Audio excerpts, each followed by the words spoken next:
In the last class, we talked about what is called motion and what are all the different types of motion. So in this class, we are going to talk about how we are going to decide whether the motion is a slow motion or a fast motion. तो हम लोगों ने पिछले class में ये देखा था कि मोशन क्या है and different types of motions हमने पढ़ा था in detail. So in this class हम लोग ये देखेंगे how we are going to decide whether the motion of a vehicle or a human being, whatever, the motion is in faster motion or is in a slower motion. So for that, here we are having a definition. So before going to that definition, I am just telling you a few things. See, if I am having a distance, suppose a person P1, if a person P1 planning to travel from a distance, a point A to B, okay, and the same point also and another person P2 is also decided to travel from A to B. मतलब P1 नाम का एक लड़का है और एक person है, उनको A से लेकर B तक जाना है और P2 वाला एक दूसरा एक इंसान, a person is also want to go from A to B. तो हमें पता है अगर रास्ता हम लोग स्पेसिफाई नहीं किया, if you are not specifying the distance, तो हम लोग को ये पता चलता है कि कोई भी रास्ते से हमें वहां पे पहुंचना है. The main point is to we have to reach to the B position, isn't it? So P1 तो सीधा जा रहा है, एकदम सीधा. If P1 is decided to walk, move in a straight direction, straight away, and the P2 is decided to he is running faster and he is just going in a zigzag way and he reached here. Okay, so first P1 ने क्या किया, P1 जा रहे सीधा सीधा जा रहे लेकिन बहुत आराम से जा रहा है, ठीक है. लेकिन P2 ने क्या किया, बहुत फास्ट जा रहा है लेकिन zigzag motion, the path is not fixed, मतलब वो अपने एक कहीं पे भी zigzag मोशन में वो जा रहा है, ठीक है. लेकिन अगर हम टाइम देखेंगे, ठीक है, अगर हम टाइम देखेंगे तो ये P1 तो टू मिनट्स में पहुंच गया है.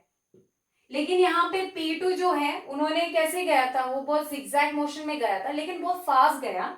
इन्होंने पहुंचा कि 5 मिनट्स में इधर पहुंच गए, ठीक है. अगर हम टाइम देखा जाएगा तो हम लोग को ऐसे लगेंगे तो ये P2 वाला पर्सन बहुत स्लो गए होंगे, है ना. We will think like that the P1 is moving very slower. लेकिन एक्चुअल में क्या हुआ था, the real thing happened here is that P1 walked very slower, moved very slower. Means the motion of P1 is slower as compared to P2. लेकिन किसने जल्दी पहुंचा, who reached the destination point, P1 reached first, isn't it? So यहाँ पे again we get confusion, isn't it? तो हम लोग ऐसे कैसे decide करेंगे whether the P1 या P2 move faster, isn't it? It make confusion and complication to judge whether which person reached had the faster और स्लोअर मोशन, isn't it? ऐसे हम बोल देखा गया जाएंगे तो हमें ये तो नहीं पता चलेगा ना कि किसने फास्ट, किसका मोशन फास्ट था या किसका मोशन स्लो था, isn't it? तो ऐसे तो हमें क्या करना चाहिए, एक तो हमें A to B वाला पॉइंट तो हमने बता दिया, ठीक है, that is fixed. And the distance means travel करने का डिस्टेंस भी क्या होना चाहिए, इट शुड बी सेम होना चाहिए, isn't it?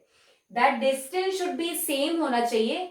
देन हम लोग ये चेक कर सकते हैं whether that person reach on the basis of time. So अभी हमने डिस्टेंस फिक्स रखा है, ठीक है, वो जो डिस्टेंस कितना उन लोगों को ट्रैवल करना है वो फिक्स रखा है.